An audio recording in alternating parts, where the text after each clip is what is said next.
students, today let's discuss about the pressure exerted by liquids.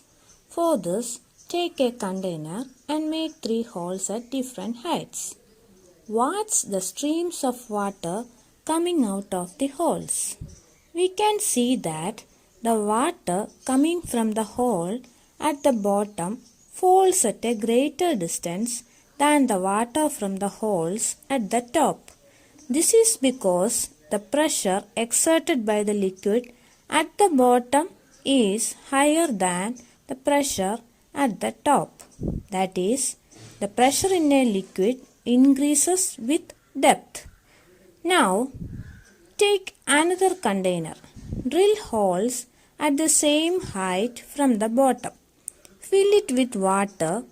We can see streams of water coming out of the holes fall at the same distance from the bottle. This shows that the liquid exerts equal pressure at the same depth. Have you ever seen fountains of water coming out of the leaking joints or holes in water supplying pipes? Yes, it is due to the pressure exerted by water on the walls of the pipe. Now, let's see how gas exerts pressure. When you inflate a balloon, what happens?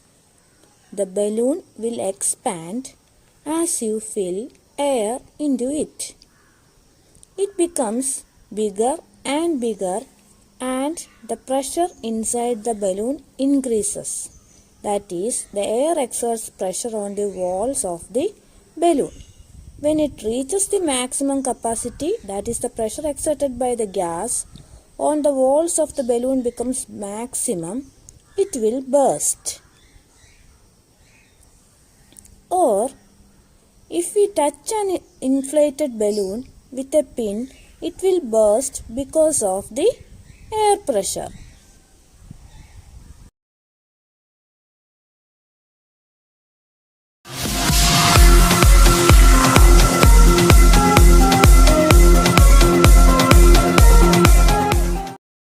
Next is atmospheric pressure.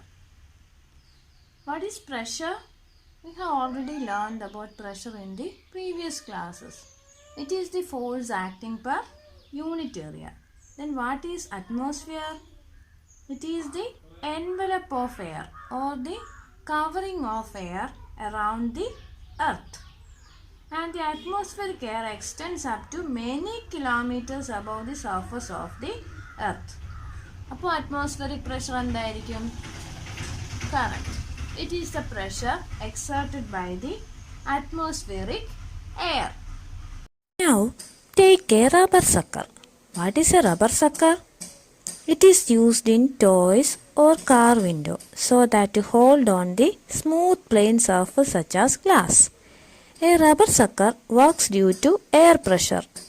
When it is pressed on a surface, the air inside the sucker is pushed out, thus reducing the air pressure inside the sucker.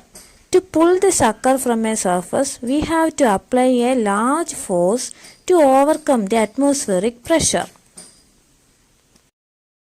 This activity gives us an idea about the magnitude of the atmospheric pressure. Atmospheric pressure എന്തുമാത്രം ശക്തിയുണ്ടെന്ന് നമുക്ക് ഈ ആക്ടിവിറ്റിയിൽ നിന്ന് മനസ്സിലായി അല്ലേ? Actually, this atmospheric pressure is acting on all objects. Then why we are not crushed under this?